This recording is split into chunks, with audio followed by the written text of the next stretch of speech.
आज जो अपना टॉपिक होगा वो है एल्कोहल से एल्किल हैलाइड का निर्माण। एल्कोहल से कैसे एल्किल हैलाइड बनता है, तो इसके लिए यहाँ पर जो फर्स्ट टॉपिक लेते हैं वो HX की रिएक्शन एल्कोहल के साथ करवाते हैं। तो एल्कोहल का फॉर्मूला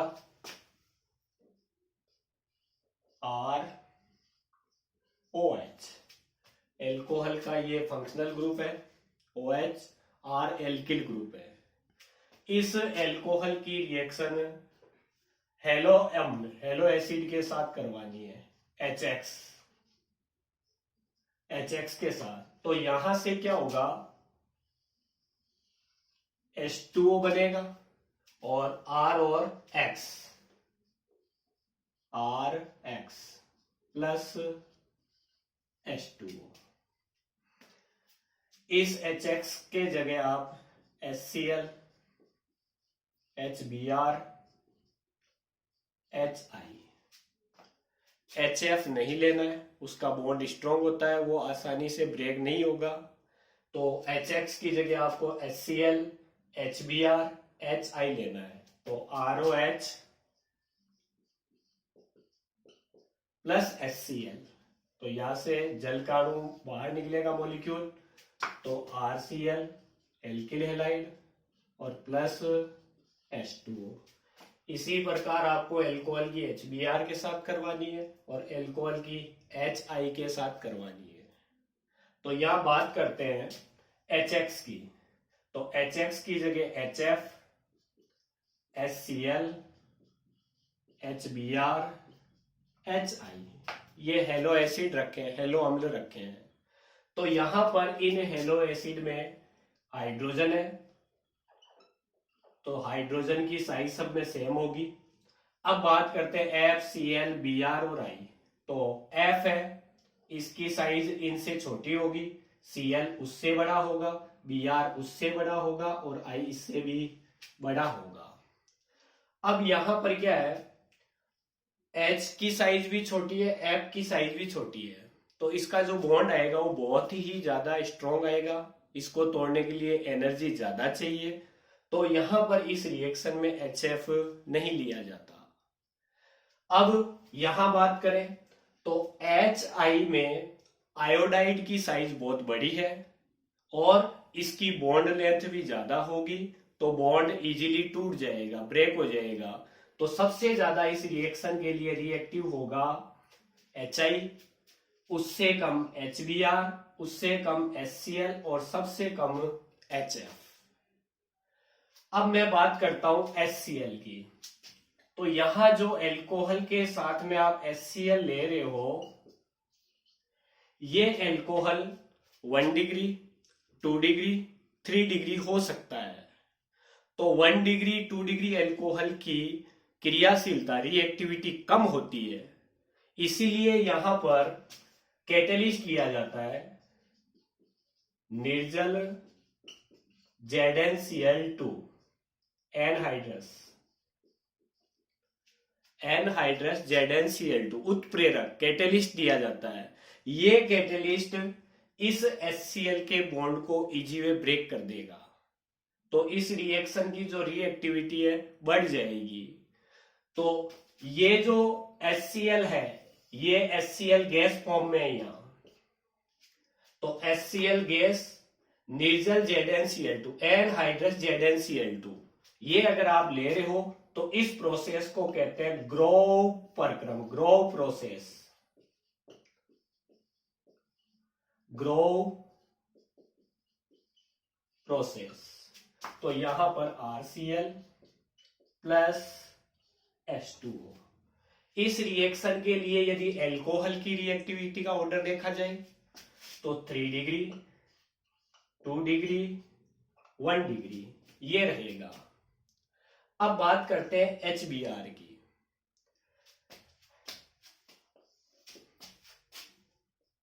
एल्कोहल की रिएक्शन HBr के साथ करवा रहे हैं।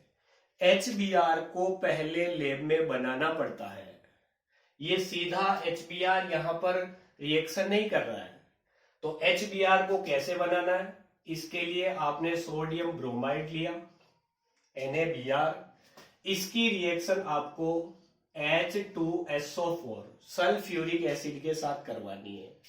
तो इसमें क्या होगा, इसका H इधर रखो और ये सोडियम है वो इधर रखो, तो रिएक्शन के अंदर आएगा HBr प्लस NaHSO4।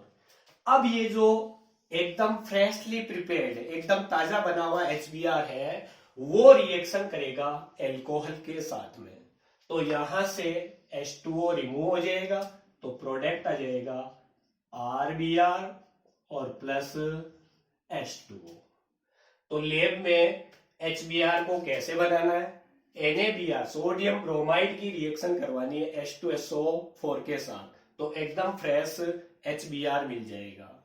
अब बात करते हैं HI की, तो एल्कोहल प्लस HI। इस HI को लेब में कैसे बनाना है, तो आपको क्या करना है, पोटेशियम का आयोडाइड ले लो। इस पोटेशियम के आयोडाइड की रिएक्शन आपको सल्फ्यूरिक एसिड की जगह H3PO4 फास्फोरिक एसिड लेना है। इसका भी अपन रीजन देखेंगे कि ये क्यों ले रहे हैं। तो इसमें यहां पर H इधर रखेंगे, K इधर रखेंगे, तो HI प्लस KH2PO4। अब ये जो एकदम ताजा HI बना है वो रिएक्शन करेगा एल्कोहल के साथ, तो H2O बाहर निकलेगा, Ri plus H2O, alkyl iodide बन गया। तो एल्किल क्लोराइड बन गया, एल्किल ब्रोमाइड बन गया, एल्किल आयोडाइड बन गया। अब यहां बात करते हैं, इस रिएक्शन में यहां पर H3PO4 लिया जा रहा है। यहां पर आपको क्या नहीं लेना है, H2SO4 नहीं लेना है। क्यों नहीं लेना है, क्योंकि H2SO4 एक अच्छा ऑक्सीडाइजिंग एजेंट भी होता है, अच्छा ऑक्सीकारक होता है। ये इस रिएक्शन में जो HI बनता है उसको एल्कोहल के साथ रिएक्शन नहीं करने देता, उस HI को वो I2 में ऑक्सीकृत ऑक्सीडाइज कर देता है।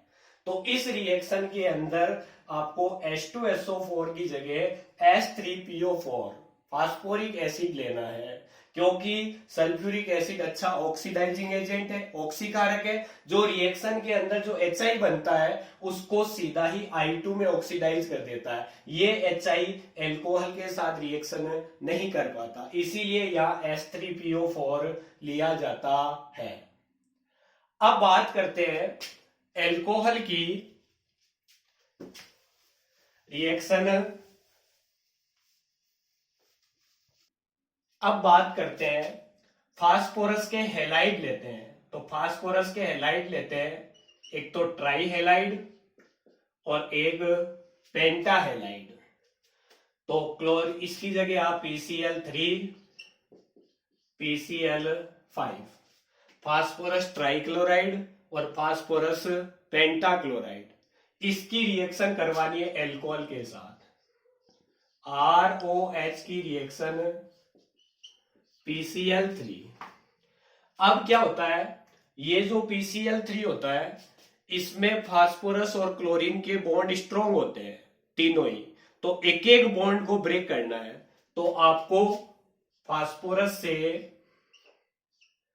जो 3 क्लोरीन है वो एक एक बॉन्ड ब्रेक करना है, तो आपको यहां 3 Cl मिलेंगे।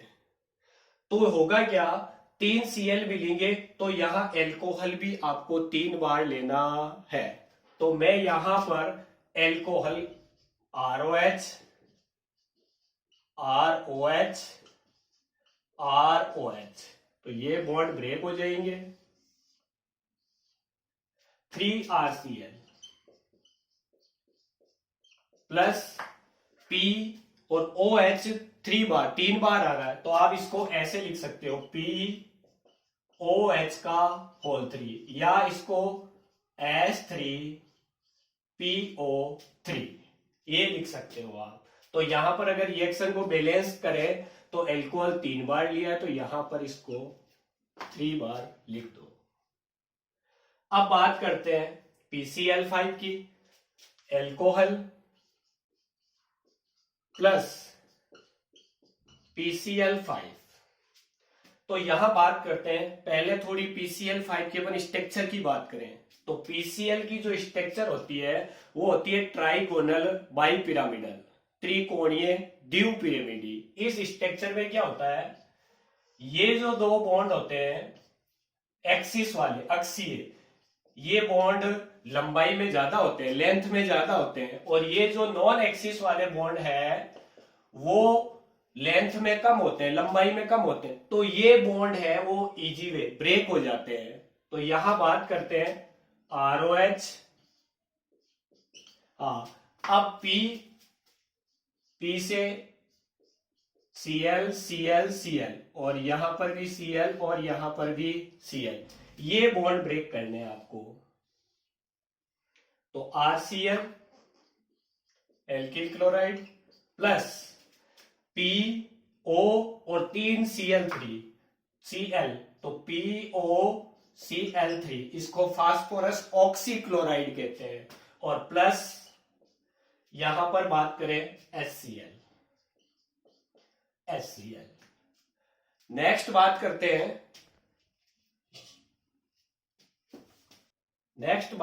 हैं रेड फास्फोरस।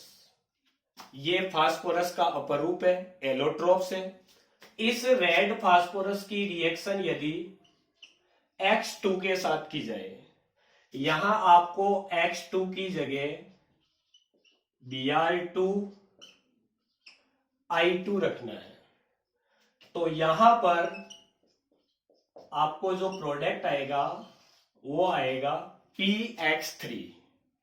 तो यदि P4 की रिएक्शन Br2 के साथ करवाई जा रही है तो PBr3, और I2 के साथ करवा रहे हैं तो PI3। तो ये जो PBr3 है, PI3 है, ये रिएक्शन के अंदर उसी कंटेनर में पहले बनाई जाती है और उसके बाद इसको अल्कोहल के साथ रिएक्शन करवाई जाती है। तो ये जो PBr3 है और PI3 है, ये सेम PCl3 की तरह ही अल्कोहल से रिएक्शन करते हैं, लेकिन इनको पहले रिएक्शन में उसी कंटेनर में बनाया जाता है। नेक्स्ट जो रिएक्शन ले रहे हैं,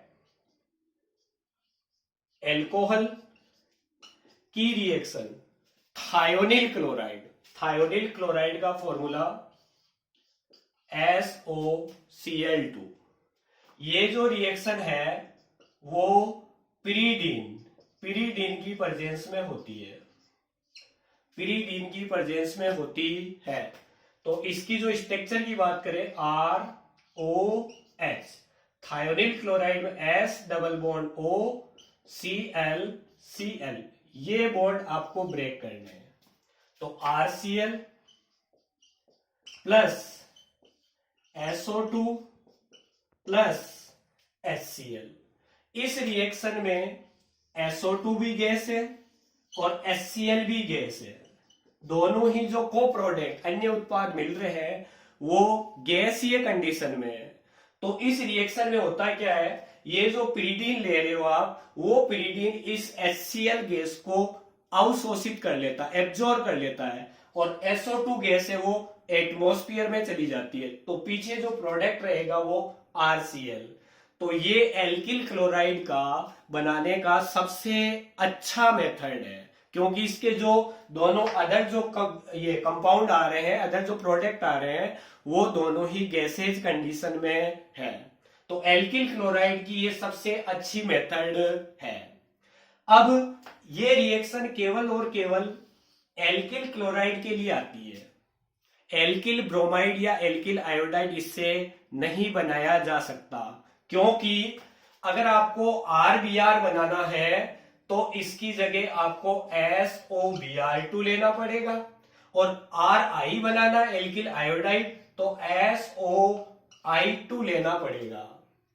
तो यहां पर आयोडीन की साइज बहुत बड़ी होती है, तो ये कंपाउंड पॉसिबल ही नहीं होता है।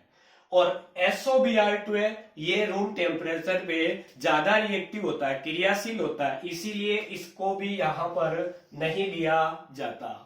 तो इस रिएक्शन में एल्किल क्लोराइड बनता है और ये इस रिएक्शन का नाम है डार्जन रिएक्शन। डार्जन रिएक्शन।